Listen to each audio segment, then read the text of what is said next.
Hi guys, and welcome to the Genome2D Devcast number 7. I hope today we will wrap it up a little bit faster because people were complaining that the devcasts are too long. So anyway, let's start. What I'm going to talk about is new prototyping features, UI editor progress, and node sorting changes. Not in this order, but that's all I'm going to talk about in this devcast. First, prototyping. I added referencing, default values, and now you are able to prototype arrays. First, referencing. What is a referencing? As you know, in all the prototypable instances, you can define your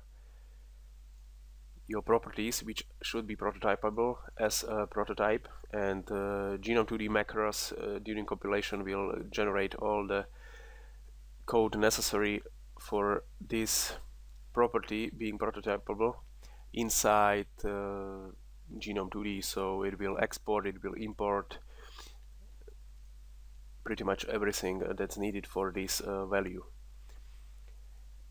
However, as you can see, here is a reference. That's a new feature because before we had everything reference through IDs. Even now it's reference through IDs, but each component that, for example, had a texture and wanted it to be prototypable, you can't reference a pointer in XML or any other format that you, texture format or binary format, doesn't matter, that you chose to for your prototypes. You can't actually reference or prototype a pointer in a memory or something like that. So to prototype texture, you needed something like this: public var texture ID string, or even something like this, which is setter, getter setter, and you needed function get texture ID and set texture ID, and then you set this as prototype.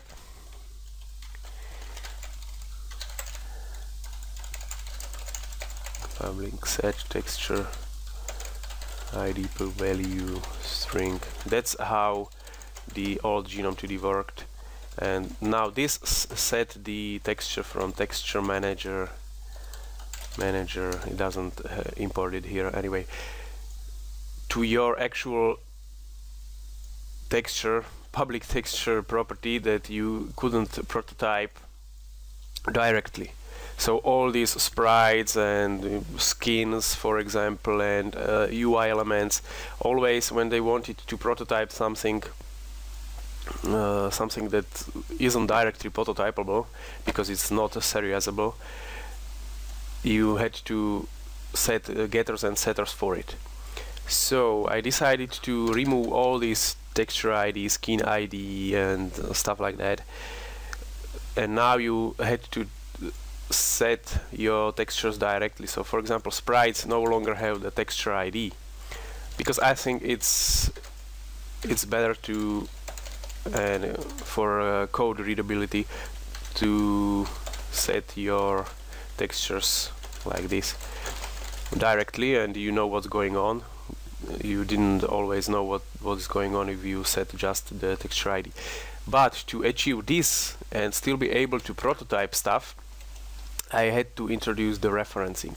And what the referencing does is that if you have a G texture, for example, this is a property of type G texture, and this type needs to be prototypable as well, and all the prototypes should have the static method from reference.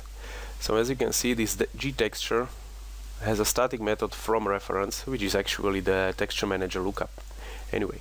And Genome2D knows that if you are trying to reference this value, this property, instead of prototype it, it will not serialize this through the get prototype and stuff like that. It will serialize it using the to reference and from reference. Or let me check this.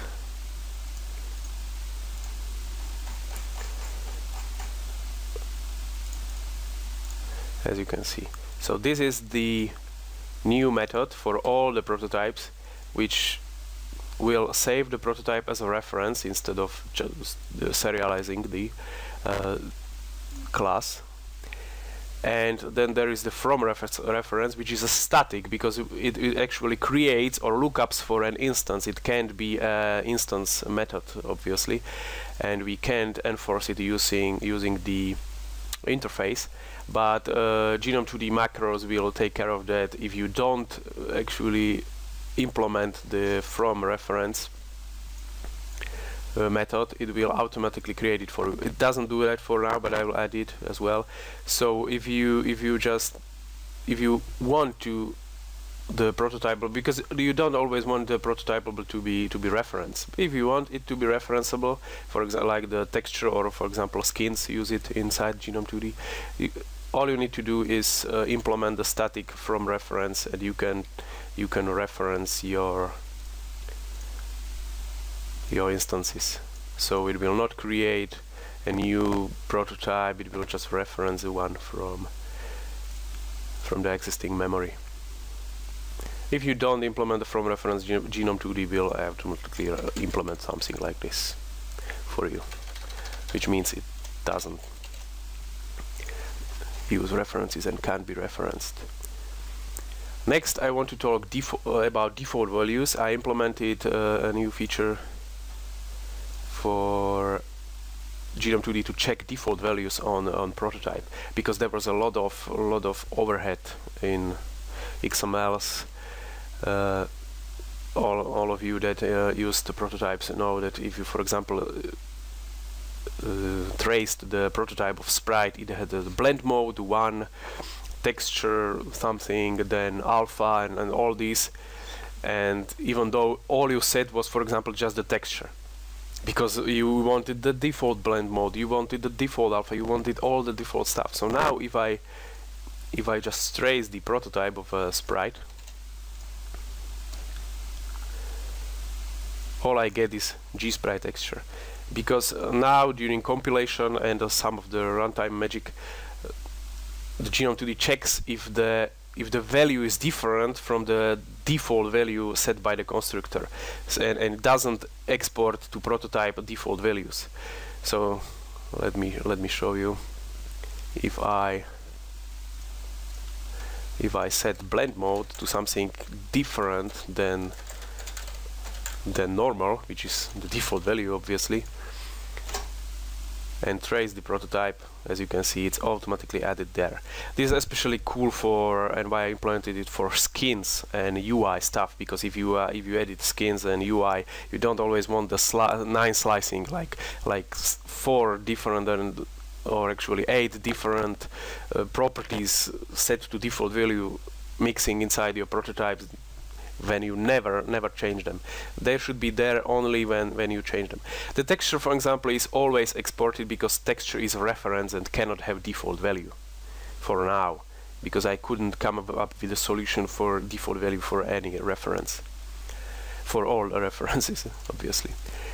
So to wrap it up, finally, I'm not going to talk long about this. The prototyping engine now supports arrays, so it is able to prototype stuff like, for example, blend mode, array, int, and it will export to I'm not going to show it because it's too verbose, and I will maybe post a little bit of tutorial on the blog, but it now supports arrays of basic types and even array of prototypes. So for example, something like this. It doesn't support array of references at the moment, and doesn't support, for example, linked lists and maps and stuff. It just supports arrays. You can always support arrays with a custom get prototype, set bin prototype stuff. You don't need to use the default genome one. For example, Gnode and its children, they were inside an array and were prototypable from a start, from the Genome2D, like first time the prototype existed, but it wasn't supported as through the macro. It wasn't auto-generated. You had to iterate it and with a custom get prototype method and stuff like that. Okay, let's fix this blend mode. That's all when it comes to prototypes. What I want to talk next is node sorting. This thing actually was something that was suggested to me on Genome2D forum. I added it to the priority list at the bottom, but it wasn't too much of work, so I decided to add it. It was suggested by a guy, I don't know how to spell his name, something like Singh Ruiji. And I think it was actually a cool idea, even though I implemented a little bit differently as he suggested. So let me show you how nodes sort now. User data is no longer a map. It doesn't use strings and values. It's just the dynamic property. So you can set anything to it. You can set the map if you want the map. So it will be a map with string keys and dynamic values. But you can just set it to a dynamic value or to an integer, to anything. If you, for example, in most cases you just need one value and don't really need the map overhead there. And another feature is the sorting is no longer default. There is no default sorting anymore. You need to implement your node sorter using the EG node sorter interface. It's actually not a sorter, it's just an interface that will tell the sort, which is still inside the G node, what's the value of the node.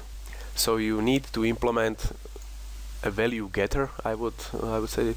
So how it works is, sort children, you need the sorter instance and tell it if it should ascend or descend, depends on the sorter values. Sorter just have a get sort value method.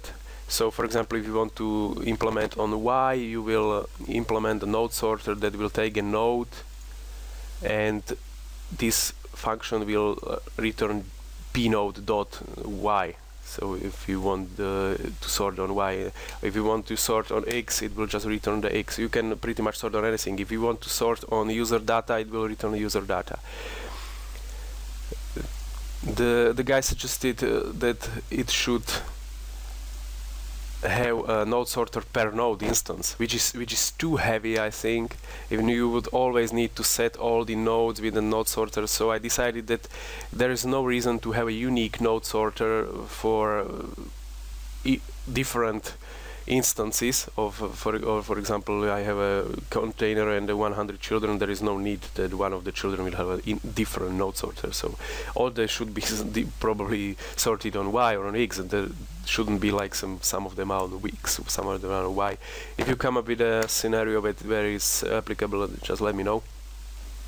So it will take all the nodes and run them through the node sorter, which will give the value for the node and sort it on that, and as well ascending or descending. And finally, we are going to talk about the main reason I started this devcast, and that's the UI editor and the progress I'm having with it. I removed the interactive editing, so there is no mouse editing and stuff like that. There was too much overhead for a one-man team to program sophisticated mouse interaction editor. So I focused on textual editing. Everything is, for example, like if you would write HTML stuff like that. And I decided to not implement the textual editor. No reason to. Inside the application itself, so it focuses on external editors. You can use any editor as you want, and the editor monitors the changes of the files. So, and as well, you can set up. There are different things you can edit. You can initial setup, asset, skin, prototype, and even the last version supports data editing. So let me show you what it is. I actually have it here. Let me unmark the stuff I edit. And let's play with it a little bit. As you can see, I'm using Flash Develop. I no longer use IntelliJ for Hexi because it's no longer a good one. Has a lot of problems. So as you can see, we have just a black screen because it didn't add anything there. But it has two modes. This is the UI WYSIWYG and this is the asset WYSIWYG. And this shows us that we have just a single asset in our directory asset when it's defined as a font skin. If we click on it, it's actually an atlas and it will show all the font characters. We don't need to edit them. So I want something more here. So let me show you. This is our asset folder. Inside bin assets, and I will add 2 buttons here. And as you can see, it's during runtime it automatically detected these 2 buttons. And I can either go to our skins and define a texture skin for it here. This is the skin defined for the font already there. Or I can just control click them to automatically create a texture skin for them. As you can see, Flash Develop says that we have something updated, so our skin XML is automatically updated, and we have 2 new texture skins for our graphics. I still don't see anything in our prototype, so add it there. I will leave this running. It automatically works with the updated files. So I'm going to prototype.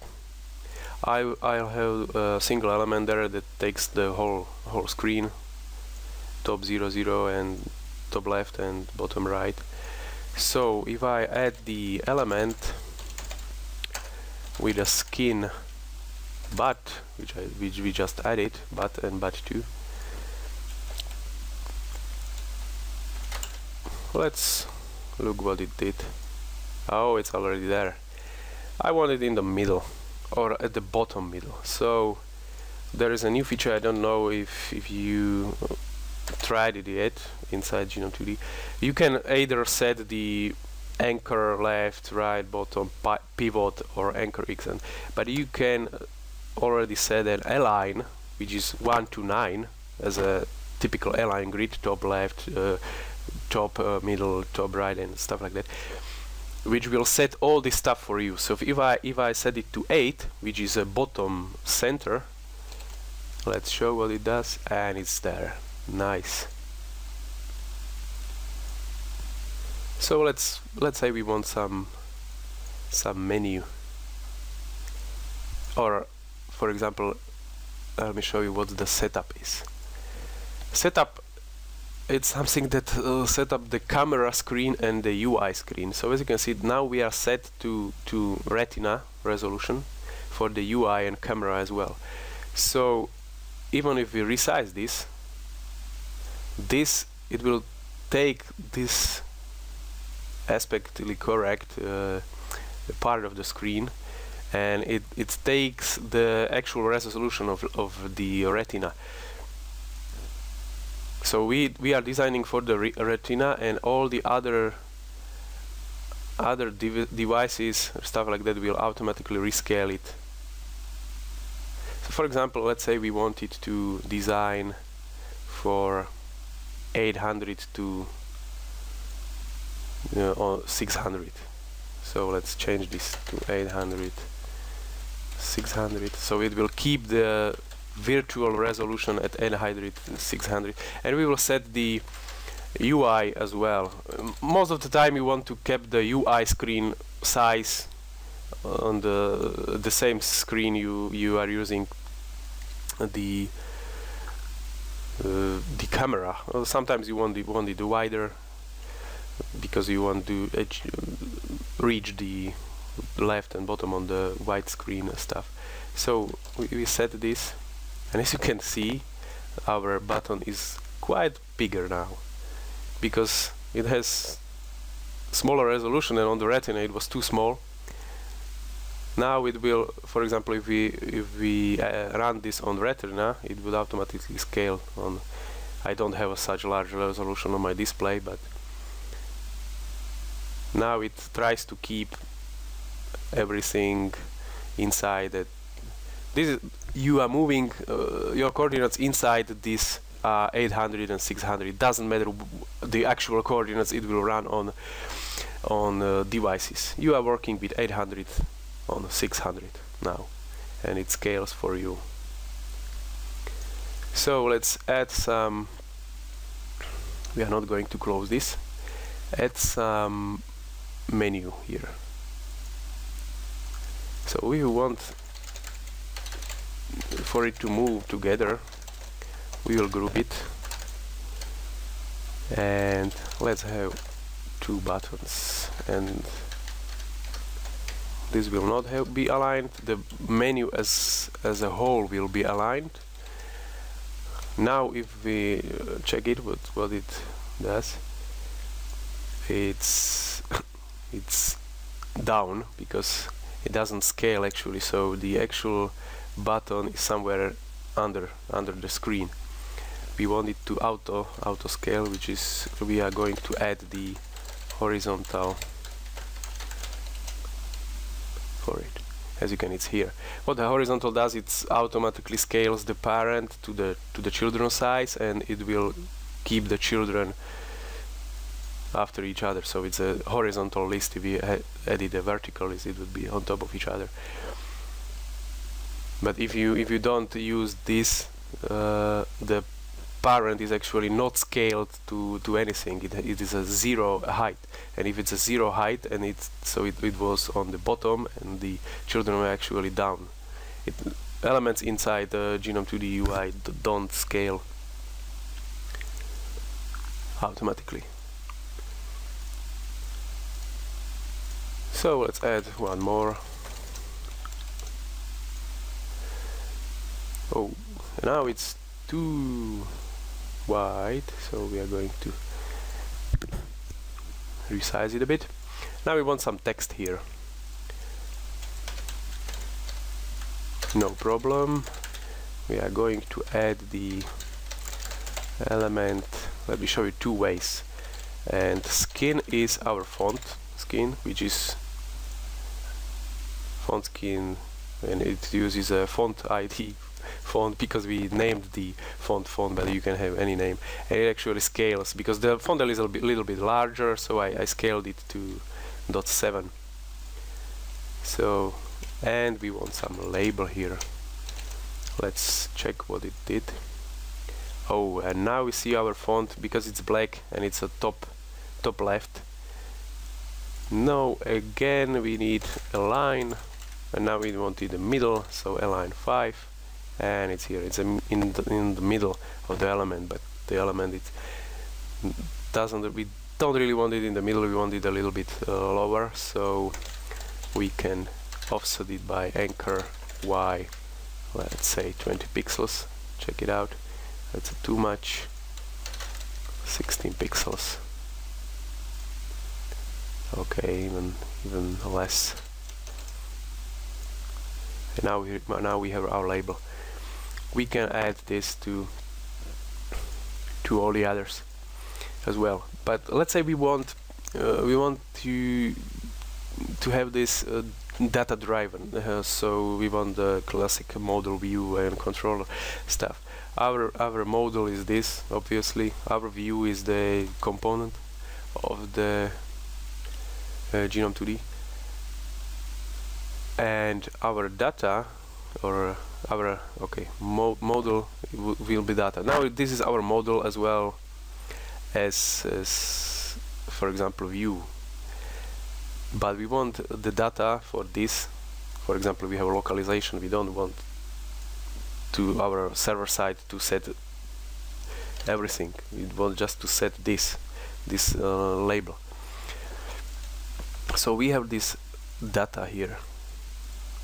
What it does, it drives the prototype data information as well. So if we remove this, now as we can see there is no more label. we want this data here to drive the label, actual label for the menu. So menu 1 will be okay, let's say it menu. If we check the editor, doesn't show anything because we have a data here, but the Genome2D doesn't know that menu 1 data should be on here. So we need to name the data-driven stuff menu 1. As you can see, it's automatically there. So we have this, which doesn't change for our game. It can still be the same XML, just for our view, to drive our view. And we can have a backend driving just our localization or stuff like that. So let's say we want 3 menus, menu 3, menu 2.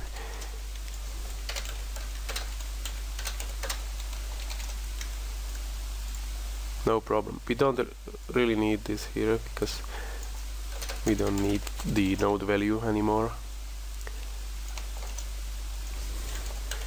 Okay, let's do it like this. If we set it to menu 1, everything to menu 1, let me show you. Genome2D will set only the first one. It doesn't support multiple IDs. So the data will just look up for the first element with that ID, and will set the value there. I didn't come up with a scenario where it would be needed. Probably there is one. So it will only look up for the first one, set it there, and ignore all the others. So if we have 3 different ones, works like the charm. So we have 5 XMLs that drive our game or UI design asset. This will tell that it will automatically look up by the editor everything inside the asset folder, as I said, and create the assets. You don't need to edit this. It's automatically generated by the editor, and it will change. If you change it during the runtime, it will automatically recreate it and create textures for it. Second one is the skin. This is not automatically created. You need to either through editor, through control click, or you can create it like this, because something can be created by control click. For example, we don't want this to auto size to false, for example. It's not automatic.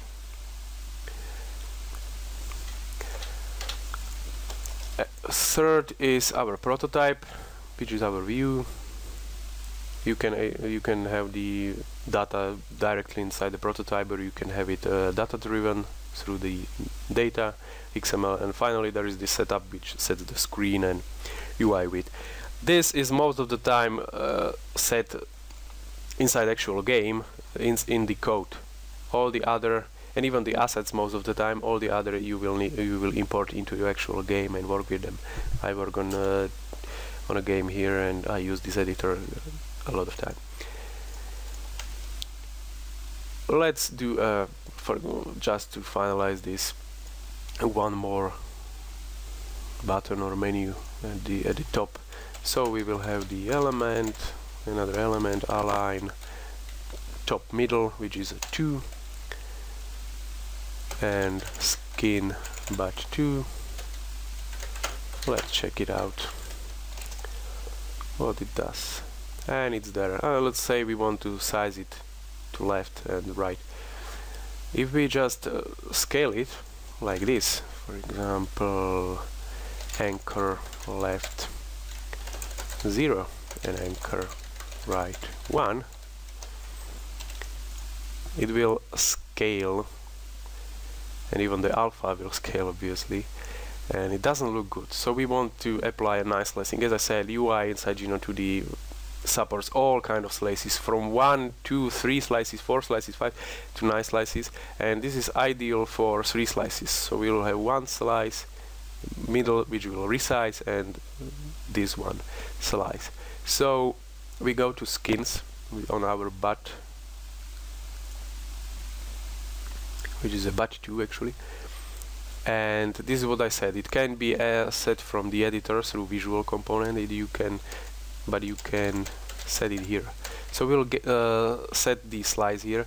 The actual left side has around 60 pixels. I checked. So the slice left will end at 60 and slice right around, I think, around 230. So it will slice it here and here. We still need to, at least for now, set the slice top, which is 0, and slice bottom, which is 61, I think. So it will, slices will be at the absolute 0 and absolute max. So there is no vertical slicing going on. So if we save this, as you can see, now automatically works, and it's scaled beautifully. This is something you need to set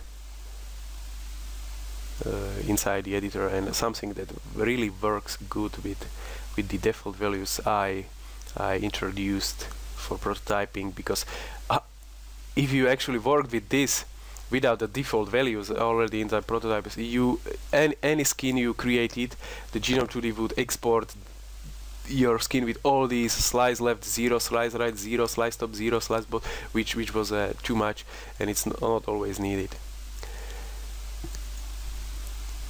And that's probably everything for today. Oh, already passed by 30 minutes. I was hoping we will keep this under 30 or even under 20, but I hope you liked it. And if there are any questions or even any suggestions, as you can see, there was a suggestion for the sorting and I implemented it. So just shoot me a message, and I will wrap this up and publish the new Swig file probably later today or tomorrow, because I still need to do some cleanup, and you can enjoy it. When it comes to the editor, I will probably publish, not sure, probably this week or later, the binary form. It's an AIR application, and the sources will be closed for now. I'm happy to release them for some kind of donation. So I'm hoping, because there is quite a lot of work going on for now. So if you guys want the editor stuff, this is not a single editor I'm working on a particle editor as well at the moment.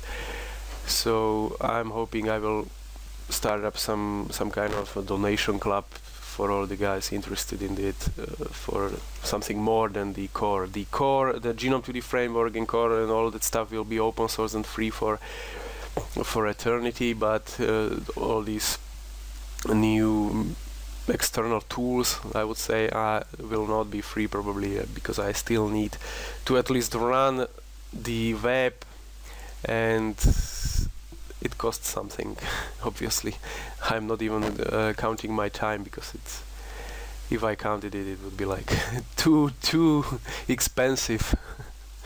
I'm not a huge firm. I don't have thousands of people paying me, so if you have too many clients, the price, if it should be real, would be expensive. Anyway, thanks for watching, and any feedback is welcome.